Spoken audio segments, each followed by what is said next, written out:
dice. You never know if it could change your life. Take a chance, you're neither wrong or right. You never know if you don't roll them dice. You better roll them dice. You never know if it'll change your life. Hello, everyone. Welcome to Dungeon Master of None. I am Dungeon, your dad's DM, Matt.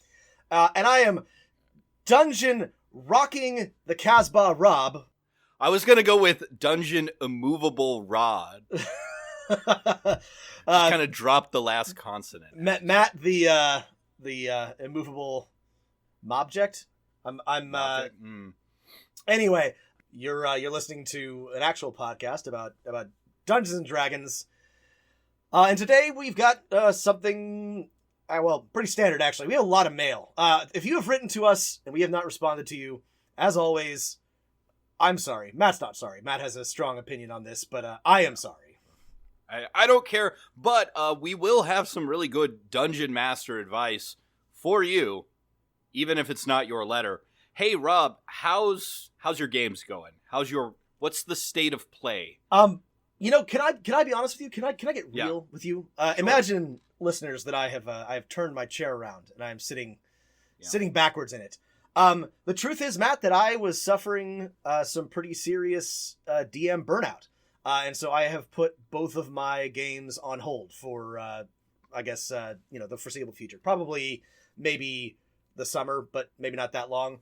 But I realized that, what with everything going on, world historical health crisis, world historical economic crisis, world historical civil unrest, that I was having trouble maintaining my focus and enthusiasm on anything, much less two D&D games that I was supposed to be preparing for and running. So my games are not going, to answer your question. That is okay. There are more important things happening basically all the time, but especially like right now. I mean, we're in a possible turning point in the history of the United States as people struggle to get out from under the boot that they've been under for centuries. I want to be clear that even in dire times, there is always room for play and for joy. After all, Matt, if your revolution does not include dancing, then I want no part in it.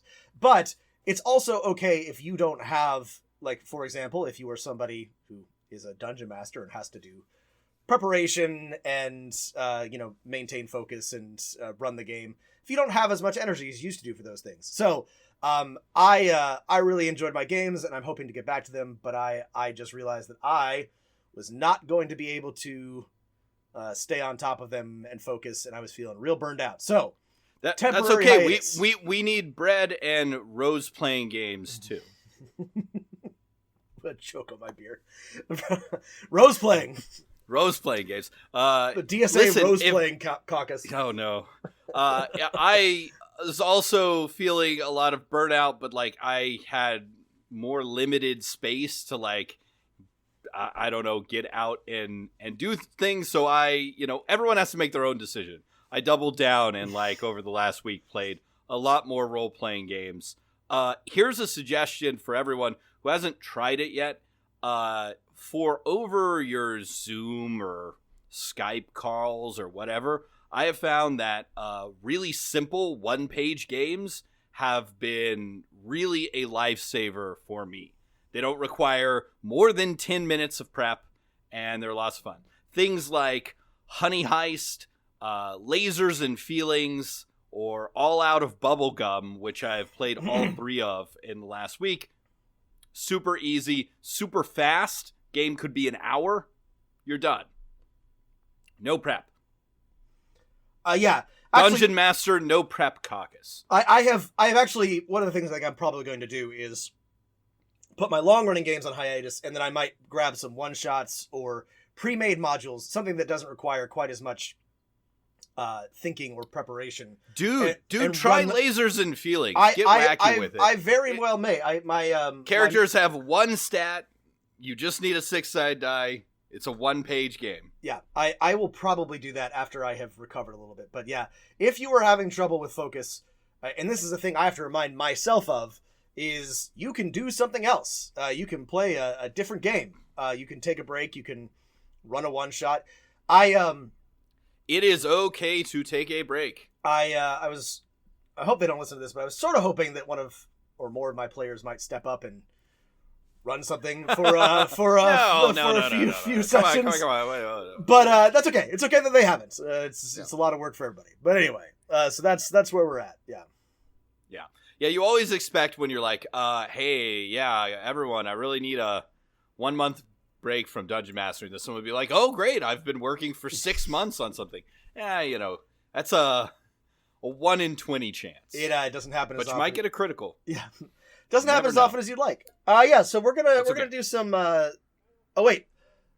Well, you kind of answered this, but how are your games going? I have missed them, but I know you've been running some like you said, 1-pagers.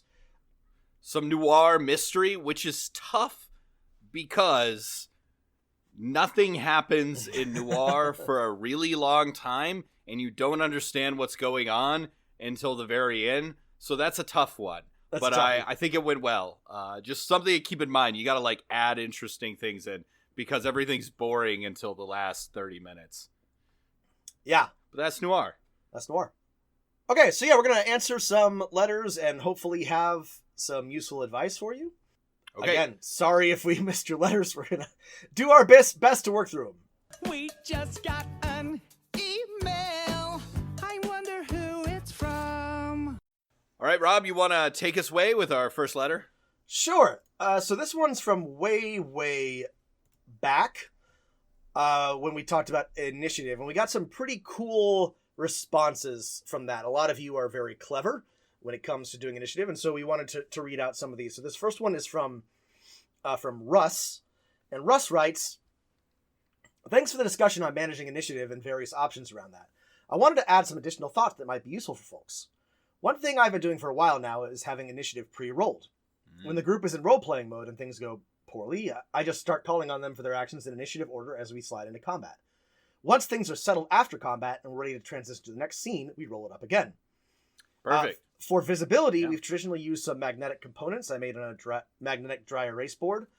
One is a strip of numbers in descending order with an N at the top and a Z at the bottom. Ninjas to zombies, of course.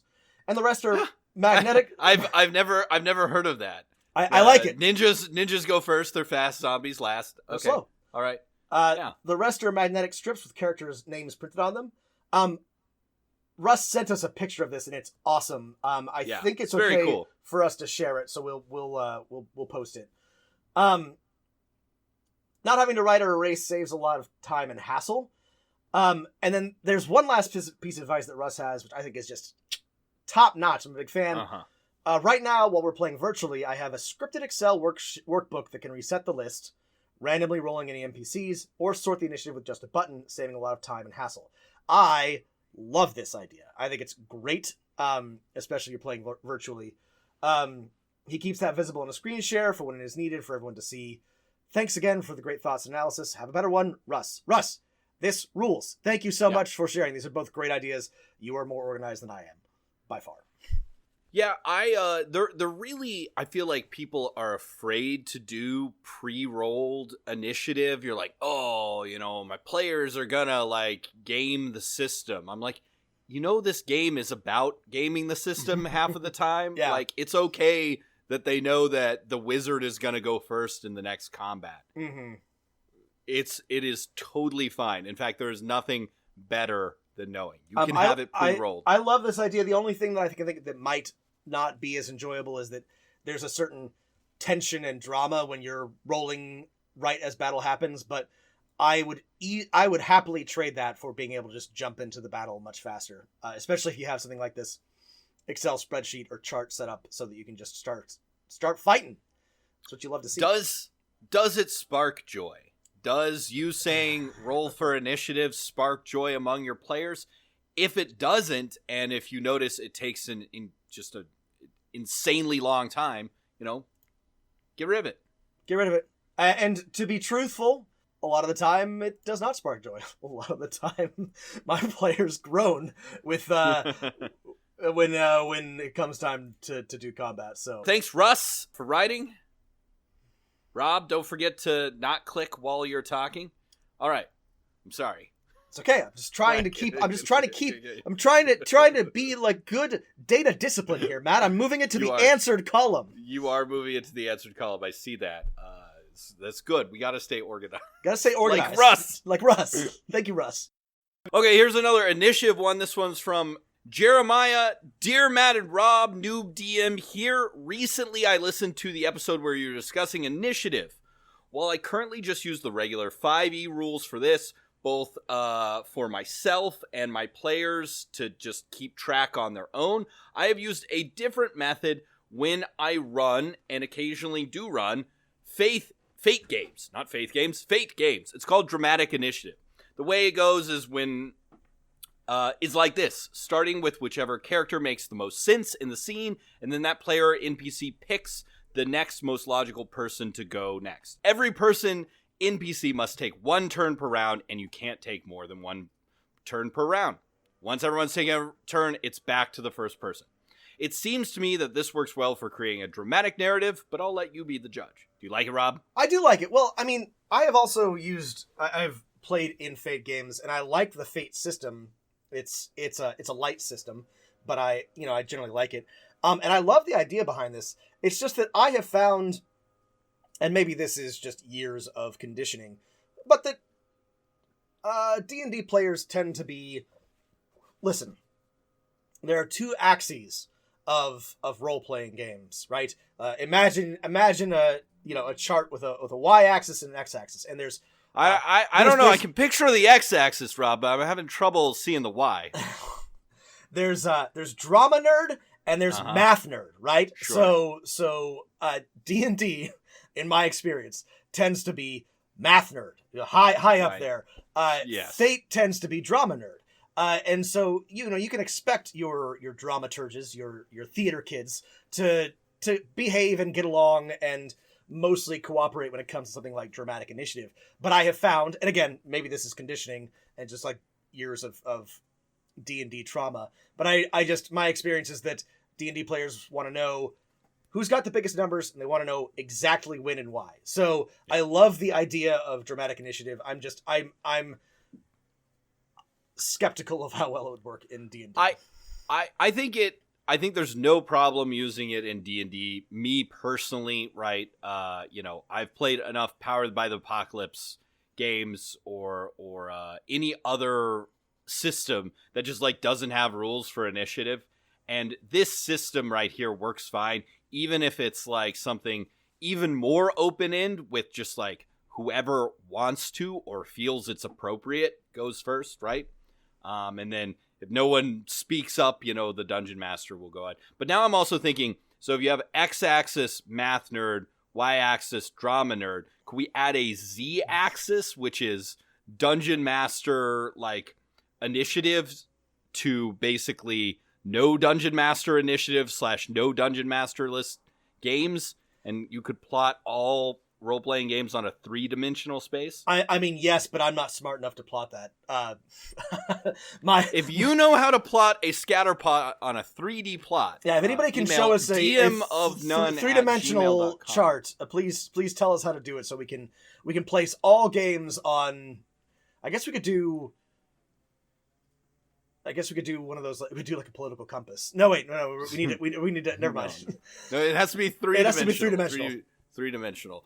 No, yeah, it would have to be like one of those things that you can grasp with the Minority Report Iron Man gloves and turn it around. I mean, unless they made like a software program that could make things in 3D. The technology isn't there yet. That's ridiculous. Nobody has that. Yeah. No. Okay. Well, we'll get back to that when we can plot things in 3D. Oh, sorry, I'm doing Jeremiah wrong here. Now for my question. Minutes ago, I finished another session with my players. At the end, they commented on how much stuff they have to do, plot hooks in the actual world that are world ending, that will happen in the background and will change the world if the PCs don't do them. One of my players, who's also a DM in his own game, mentioned that he would like less epic, less world-ending type quests. Thinking about it, I agree. Not every issue will lead to some world-changing event. How do I go about giving them less epic world-changing quests while still making things really interesting? P.S. I took Matt's recommendation just to introduce redneck dwarves to my players, so now they know there are country hillbilly dwarves that also love to hunt giant frogs. Not sure how they feel about them, but I might need to be a better hillbilly. All right, thanks, Jeremiah. This is a good question. So what happens to me sometimes, I've had this problem too, is that I will drop a bunch of different hooks, but if it's not world-ending, the players sometimes ignore it, and so then they end up with all of these hooks that are of great importance, and they feel stressed out about trying to handle them all. So what I try to do is I try to attach them. Don't turn your poor players into like #adulting with too many responsibilities. What I like to do is one way to add stakes and intensity to your non existential threats is to have them center around an NPC or a location that they like or are excited about. Yeah. This is one of the characters, right? Yeah. Have it be related to one of their backstories, or this is why you give them a tavern or a boat. Don't give them a boat, give them a tavern.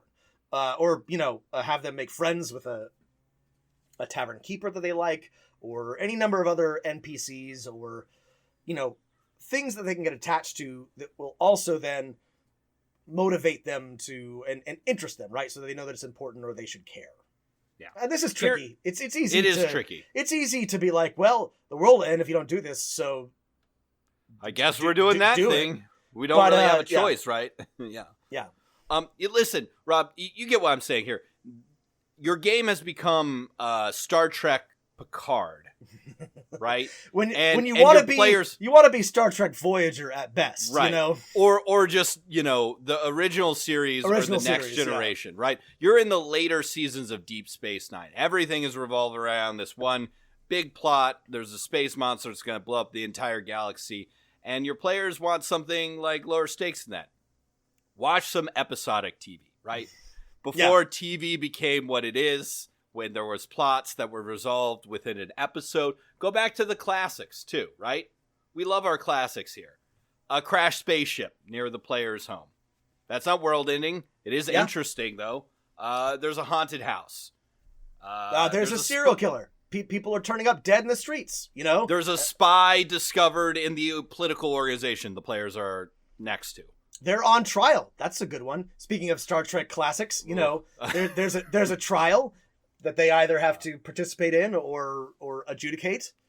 There's a mortal in their town claiming to be a god. He's probably not. Classic one, yeah. The queen has lycanthropy. Demagogue shows up in town denouncing the party as, I don't know, charlatans and liars and murderers and may or may not be true. Turning people against them. Okay, I think this is a problem solved. Thanks, Jeremiah. Great question. Right, one more initiative-related letter. This one comes from Adam. Adam writes, "Hey guys, great episode. At first I was like 70 minutes of talking about initiative, but it was all very good and thought-provoking. We definitely knew that it was going to turn out to be that way. I also wasn't sure I was going to have 70 minutes in me, but boy, was I wrong. I knew all along. I love the idea of Savage Worlds quick draw every round, and we'll probably pull that out for the right kinds of encounters. The key point is to use Yu-Gi-Oh cards instead of regular player cards. Some of your players may not get it at first, but they'll grow on it. You have to use the tarot deck that Aleister Crowley no one made. Can read. Yeah, if you don't do that, then it doesn't actually work. So make sure that you have the precise Crowley. The worst art tarot deck. Yes. All right. Yeah. Okay. We'll come back next week and rank the tarot decks. Yeah, we should do that. We'll make everybody angry at us. Love the idea for chases and non-traditional combats like a sinking ship. I have a Gloomstalker with the alert feat who gets 11 to her initiative and is very proud of it, so I have to be careful about that. Ooh, yes, you should. You should. I respect players to do that, but that is one of the things that sort of like guarantees that they'll always go first, and that's fine. It's fine. Have them draw twice, Let's see. Adam continues. I also have a DM who will every once in a while use our marching order as initiative. I like that because it leads to a whole lot more investment in deciding who goes first/last. I think that's a great idea. That's a perfectly good suggestion. This is it's the Pathfinder. What is everyone doing / in what order are they in? There's your initiative. Great for games that don't have initiative mechanics too. Just writing in to say that I used to write it all on a scrap of paper, briefly experimented with a whiteboard, but then bought the Essentials kit which comes with initiative cards numbered 1 through 10. When we move into combat, there's always a bit of an awkward break as I get out the minis, lay out the map. In true DM of an Unfashion, I've started delegating initiative to the players. Good! Delegate! Yes. Make them do the work. I set the cards out in the middle, have them figure out the order on their own while I'm getting combat set up on the table. And then I decide where the monsters / NPCs go based on common sense. In our COVID reality, Roll20 also has a setting that allows players to enter the initiative roll into the turn order itself, which is... they can do it with a button click if it actually works. Again, I have found that in certain ways, virtual play is draining in ways that I did not anticipate. That being said, Roll20 makes it easy for you, especially with something like initiative. Anyhow, delegating this dreary task to the players to figure out while I get combat admin setup has been a lifesaver. Y'all are the best, especially in these crazy times of being cooped up. Thanks for the podcast, and keep on rolling them dice. Adam, thank you so much for writing in. Thanks, yes. Thanks for this advice. Whenever you can delegate a menial task like this to the players, you should. This is funny. One of the things that I consistently fail to delegate is keeping track of loot. And I really don't want to keep track of loot, and so I tell the players to designate somebody as their, loot keeper. And every game I have, they just like drop the ball, and I'm like, don't you have a potion of whatever? And they're like, oh, do we? And I'm like, yes, you do. Didn't you write it down? Listen, here's some advice. I'm gonna own you with my teacher magic here. Ooh, yeah, okay. Here, you take this obviously won't work right now, but at any other time, you take one of your mini notebooks that is lying around that has nothing in it, and you be like, here's the treasure notebook for the party. Who wants it? And someone will take it because it's a thing. It's a magic thing. People are material creatures. They desire It's actually a super good idea, and I have a ton of notebooks that would be good for this. So in the distant future, when I'm allowed to see people in person, I'll be sure to hand out a treasure notebook. Rob accidentally hands the wrong moleskin notebook to one of his players, and she opens it. She's like, Angorn the Barbarian's muscles rippled as he pulled his axe from the skull of the werebeast and gazed across the desert sands. Matt is mocking. His orbs shining. Matt is mocking what is in my notebooks, but it's actually much more erotic than that. Yeah. No, it's much better than that. Rob is a much better short fiction writer. Maybe just some of his stuff from high school. Oh yeah. Ugh. That's a nightmare. This reminds me, Rob, have you ever read The Eye of Argon? That sounds super familiar. It was like one of those so like someone typed it up in their like high school I don't know, theater class, and it got sent around to a magazine and published, and it was like just a Robert Howard short story, but it was so bad it was good that it kept getting reprinted and showed around. It's kind of a sad story in that like the person who wrote it was 17 and maybe didn't want other people to read it and felt embarrassed and sad. But everyone like kind of loves it. Sounds I don't familiar. know. I think I did read that at one point, and I definitely remember The Eye of Argon. Yeah. I feel like some other podcast has had to have talked about it by now, or I would suggest we've done it. Almost certainly. We do it. But anyway.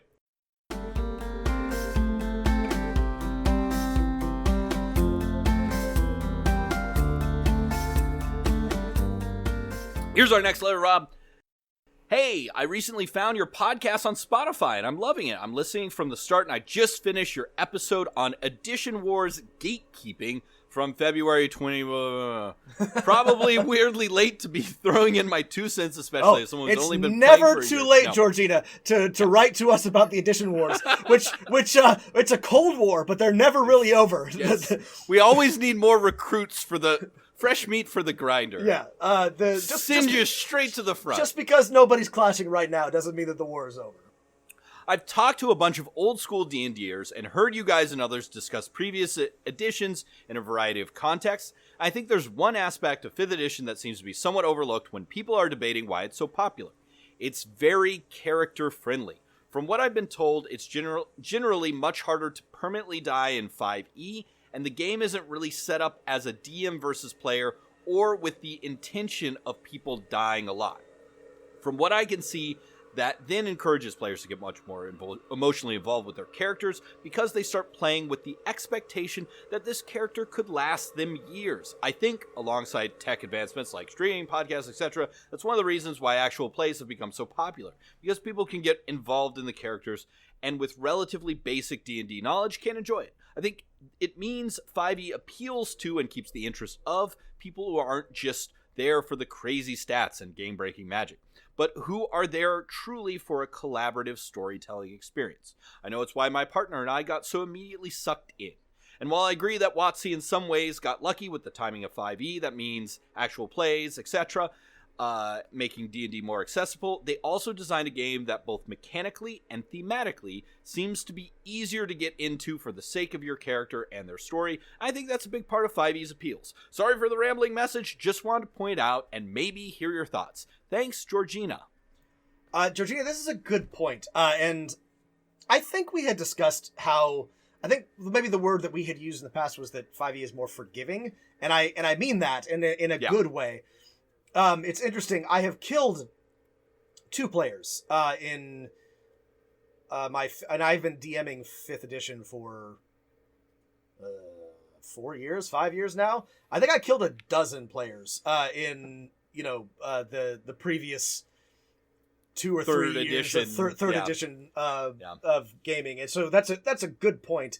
It's a lot harder to permanently die. It's a lot harder to be killed by accident. It really takes intent. I mean, the pedant in me will point out that D&D has basically had the same death rules since 2008. The 5e death rules are the one thing that got copied over from 4th edition, almost like word for word. However, Georgina is still right. Nobody played 4th edition. Well, sorry again to all of our 4th edition fans. I don't have a problem with it. I objectively, it was not popular compared to other editions. But I know this is a good point, and this was important for me to hear, Matt, because I tend to be cold and unforgiving when it comes to people's players. I'm like, well, you know what? You knew the consequences of your actions. You made your choices. Yeah, you walked into that lair. You jumped off the side of that ship. Now you've got to deal with the consequences. But I don't think that I have made anybody too terribly upset by killing their character. But it is important to bear in mind that some people want to have a long-term character that they're building and developing. And I always make it. Well, I always like. This is an important session 0 thing, right? Yeah. Like establish, hey, do y'all want me to be the dungeon master who will kill NPCs? Never, rarely, sometimes, frequently. Like, what's your feeling?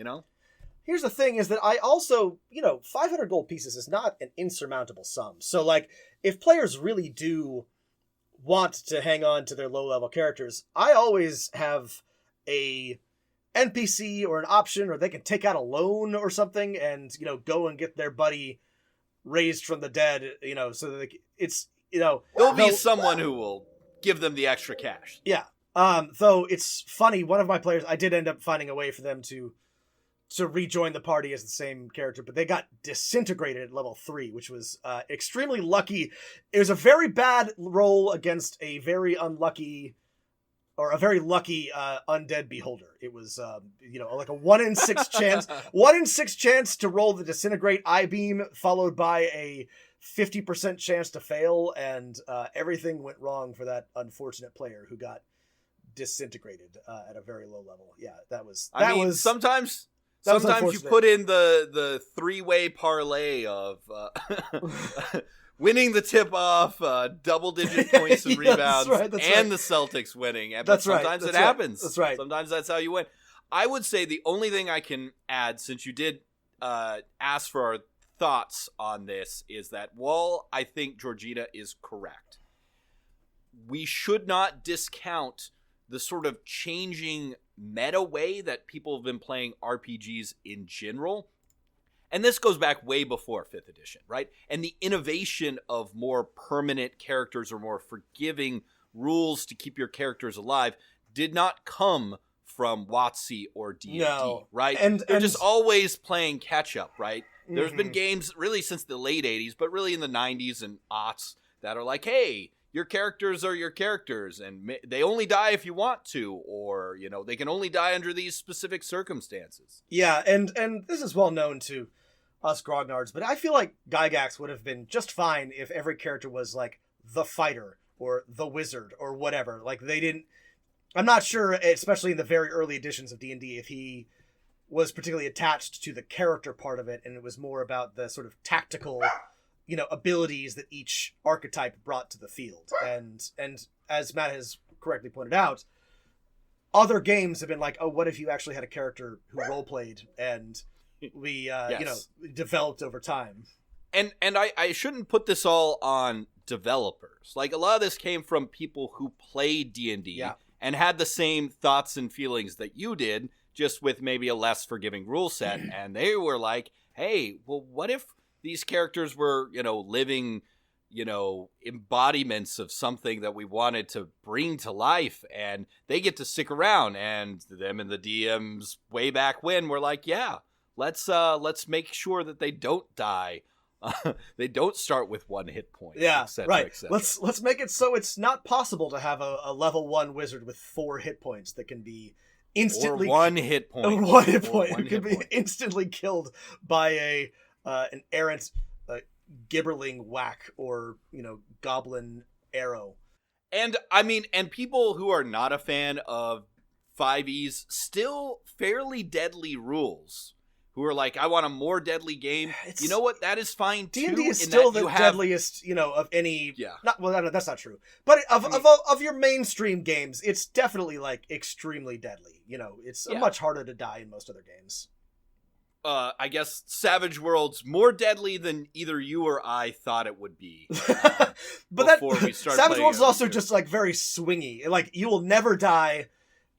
And then all of a sudden, you will absolutely die. Right. You know, you will fight a like alchemical werewolf that is 30 feet tall and soak it all, and then someone will shoot you with a revolver from 60 feet away. And and explode 17 die in a row. Yeah. Okay, Georgina, thanks, Georgina. Thank you for writing Great in. letter. Glad you're working your way through the backlog. I'm sure you'll hear this answer in a year. Our next one is Steve, who writes to us from Surrey, England. Cheerio, Steve. Pip pip. Top of the morning to you. I'm sorry. Excuse me, Rob has been destroyed. Rob is he's been obliterated. He's no longer here. Sorry about that. I don't know what was going on. The Beefeaters charged into my room and bludgeoned me to death for sorry, I don't know why. I'm doing this because Steve has some relevant English information to share with us. I'm gonna start singing some Billy Bragg in a second. Steve writes 1649. Steve writes Hill. Regarding your episode on the Dungeons & Dragons movie, I have to object very strongly to your slandering of the Crystal Maze as some shitty escape room. I believe this was Matt that said this. I'm not familiar with the Crystal Maze, so yeah, that's on me. I did Google before we watch it, what is the Crystal Maze? And I watched like a minute of it on YouTube. I'm like, what is this? Steve writes, the Crystal Maze is a British classic, and Richard O'Brien is a national treasure. What's weird about Richard O'Brien's appearance in the movie, this is the Dungeons & Dragons movie, is that it seems to be a deliberate reference to his style of hosting on the Crystal Maze, leaning through barred windows, making disparaging jokes about the contestants as they navigate a cheaply made obstacle course. But he stopped hosting the Crystal Maze 7 years before the movie came out. Who the hell decided that his cameo would be a joke that would go down well with American audiences? Steve, this is super interesting information, and it fits with everything else that we know about the Dungeons & Dragons movie, which is that somewhere in like the bizarre decision-making apparatus. Someone made this decision intentionally. Yes. No, we will just never know why. Without any sort of idea about why they would have chosen to do this. Much like the CGI or any of the terrible writing or plot decisions or casting one of the old... I mean, they must have had like some either like British casting director or somebody with a connect, because there was also one of the doctors on the show, as that old elf. So, oh yeah, maybe there was like a secret Brit somewhere. But that's still just like, it's still very weird, because like I had to look up who the old elf was, because I was like, that guy looks vaguely familiar. Nobody watching Dungeons and Dragons the movie in 2000 is going to be like, aha, that's the doctor from... It's the fourth Doctor or third Doctor? Doctor Who even popular in the United States in 2000? No, 2000's before the Christopher Eccleston Renaissance. Like, nobody was a fan of... Wait, is that right? I think it was, and it was definitely before the next one, whose name I forget, that everyone liked. Those are the two that made it across the pond recently that people actually like. There's always been Who fans, but like it had a renaissance recently. Anyway, the whole thing's very bizarre. Steve, thank you for writing and sharing us. Yeah, we're sorry for insulting Rob. Matt by Rob, I mean Richard O'Brien. Matt is sorry for insulting Richard O'Brien. We both take responsibility. Anyway, thank you for writing, Steve. If Rob could just own up to things and learn from mistakes, do a little bit of growth, Rob. I will never learn. I will never apologize. To St. George's Hill, a ragged band they called the Diggers came to show the people's will. They defied the landlords, they defied the laws. They were the dispossessed, reclaiming what was theirs. We come in peace, they said, to dig and sow. We come to work the lands in common and to make the waste grounds grow. This earth divided, we will... Here's our next letter. Dear Matt and Rob, recently I came up with the idea to play a Subnautica-inspired TTRPG. I'm not sure if D&D 5e is the right system to use for this kind of game play, considering the game itself is all about underwater exploration, crafting, and survival. Is D&D 5e a good system to use, or should I try to learn another system, or should I try and develop my own system? Thank you for any information you can offer. Sincerely, signed, Noob DM. This is an interesting question. Matt, have you played Subnautica? I have not played Subnautica. However, I did watch the trailer of the game.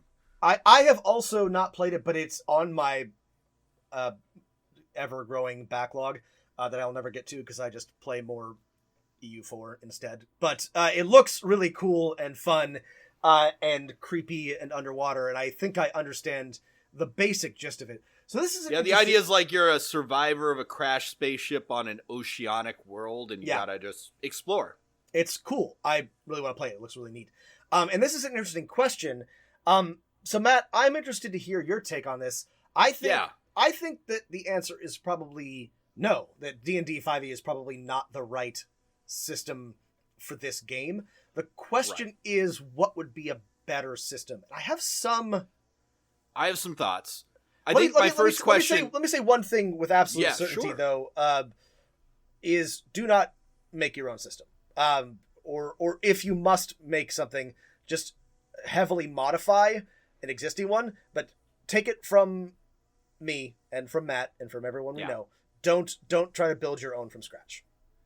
I mean, it is always better to modify something, play a campaign, and actually get the fun of playing, and then come back and be like, if I could have played that game with a better system, now I'll try and write one, right? It's better to put your work into the campaign than in the system. Mm-hmm. On that note, I think the question is, do you want to play a Subnautica-like game where there is lots of underwater exploration, but there's also, I don't know, krakens and sea elves and wizards and thieves? I mean, if so, then yeah, you can make D&D 5e work. I have a couple suggestions for that. But if you actually want to play like a sci-fi, like we're on an alien planet and we have sci-fi crafting and building to do, it's too much work to make that work in D&D. Yeah, plus D&D's underwater rules are garbo, especially in this edition. They've never been good, but it's just not really like built for that. So I could see like a D&D 5e or really any D&D edition working with this.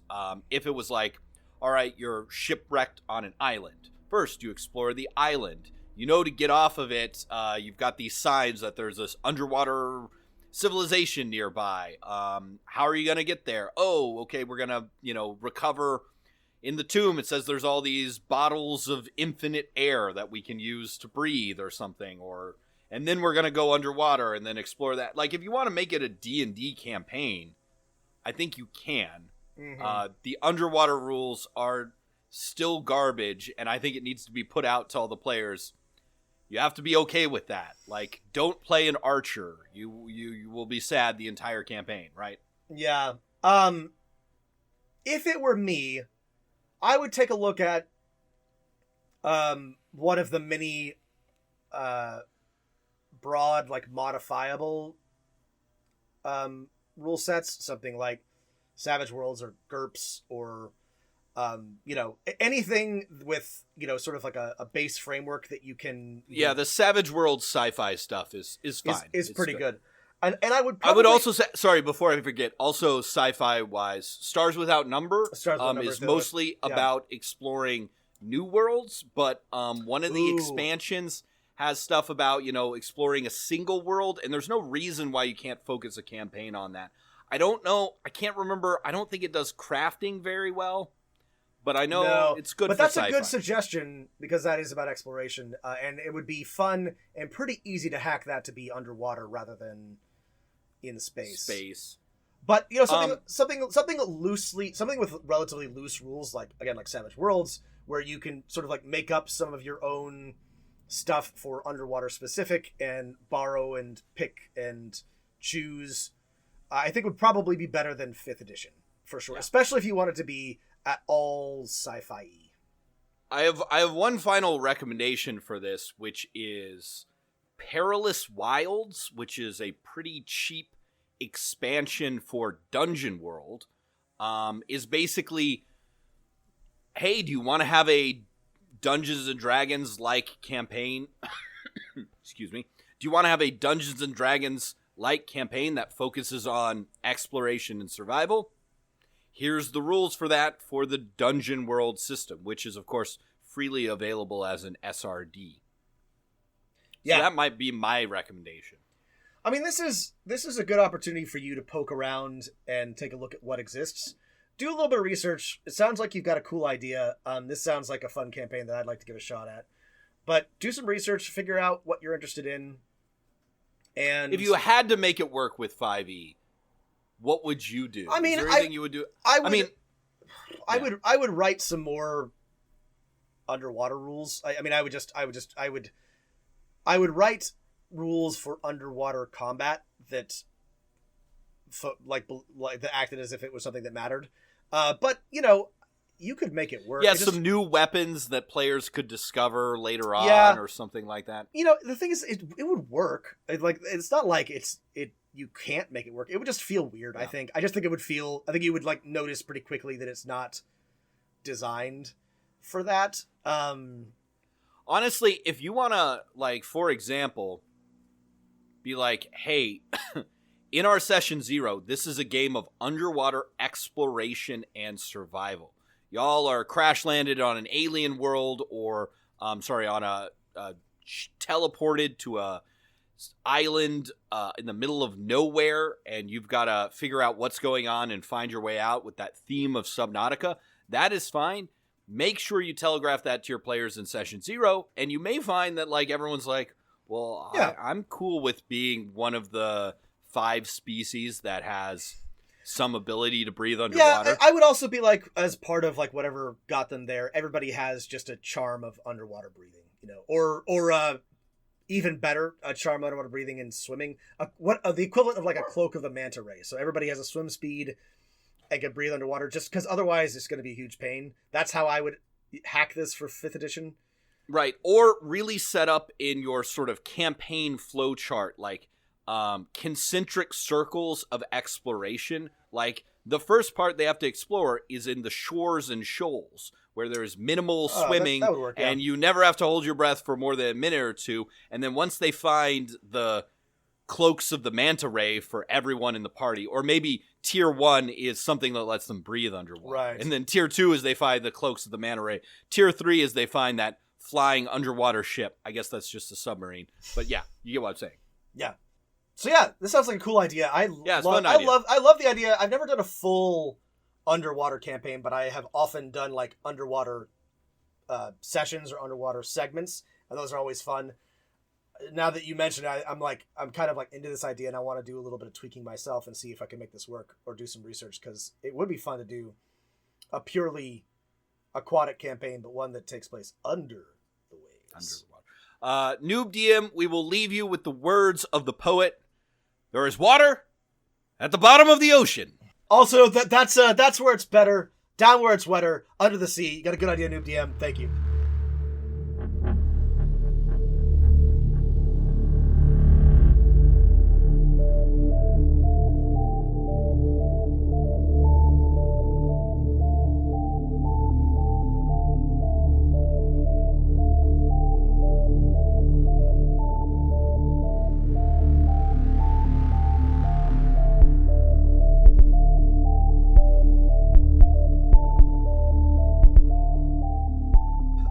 I've got one more from, this one is from W.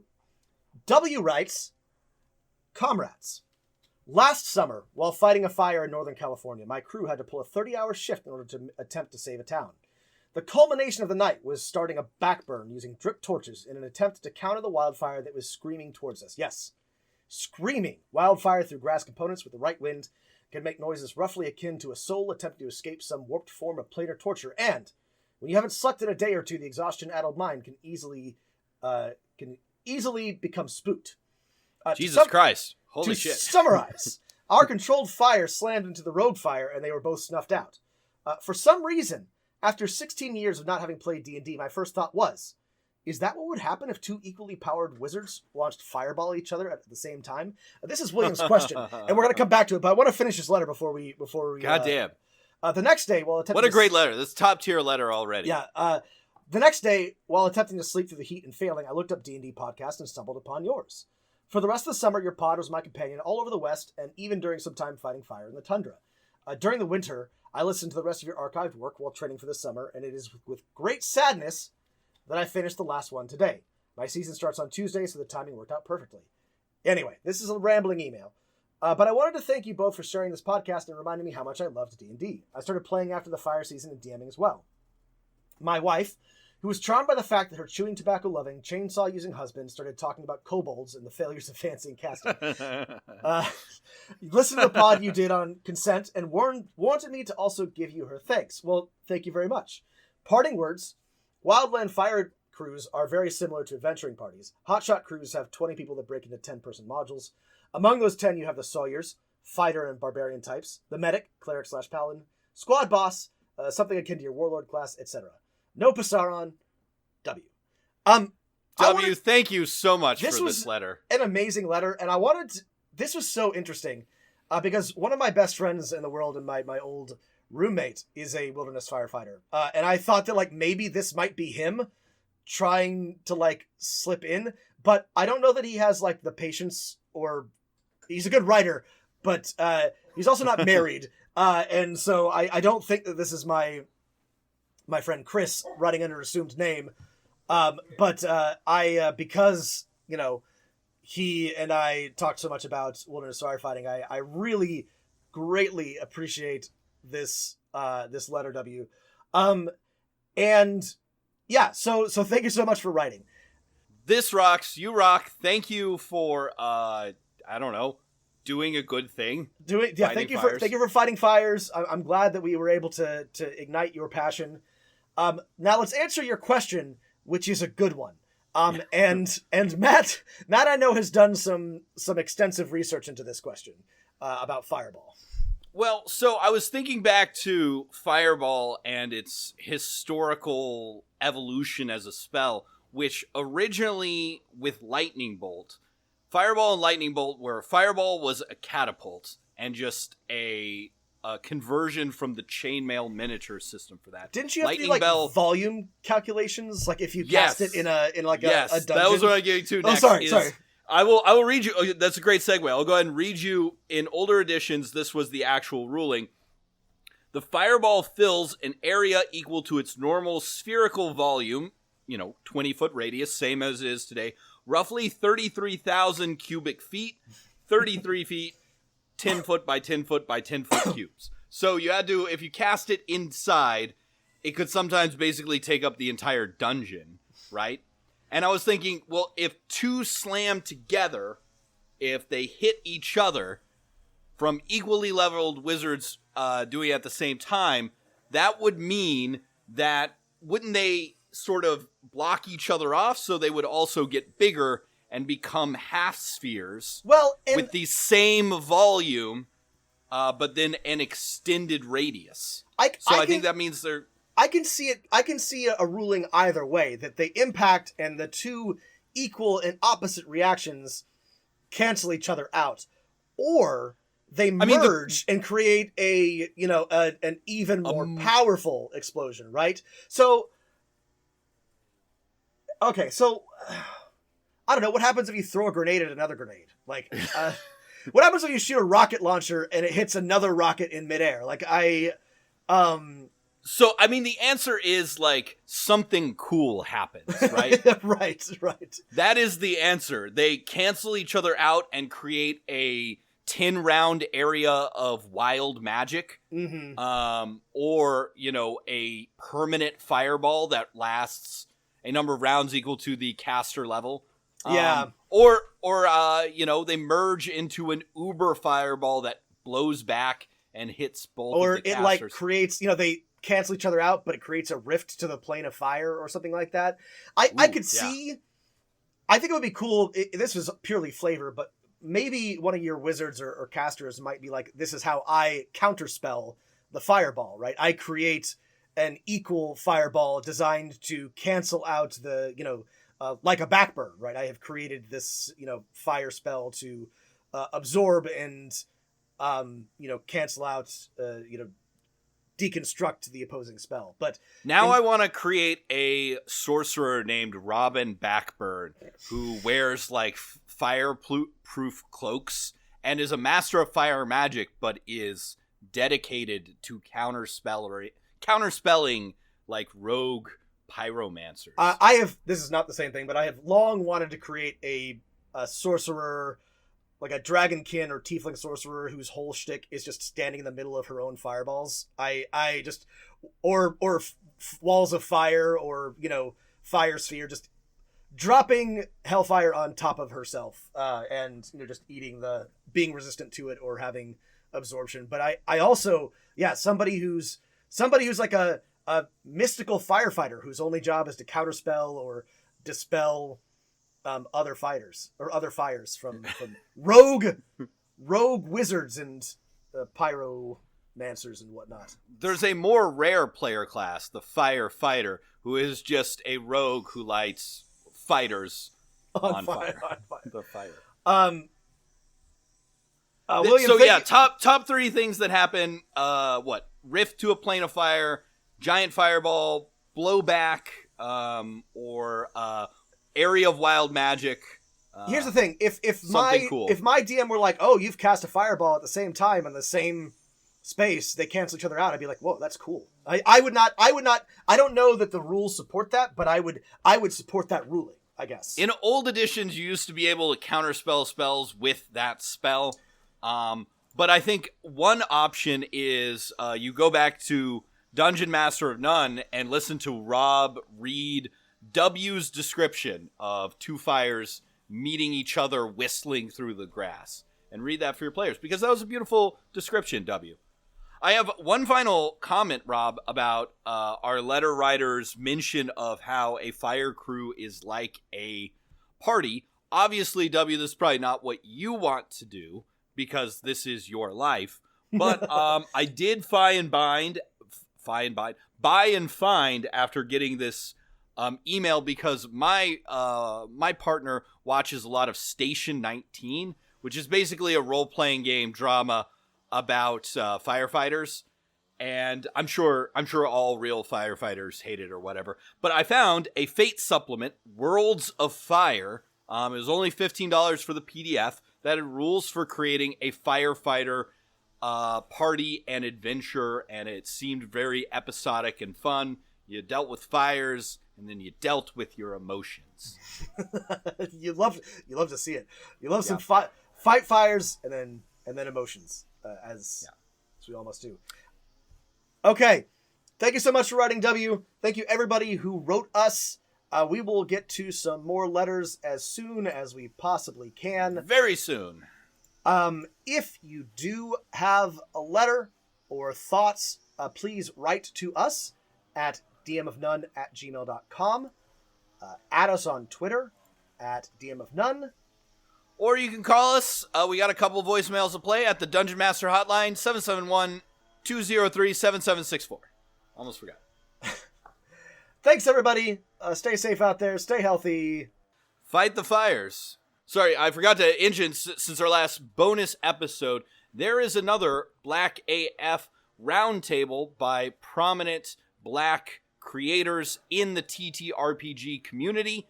If you listen to the first one, you should also listen to the second one. I think it, we should all listen to it. Probably more important than this podcast, for sure. So listen to that take first. Take a listen to that. We'll include a link in the description.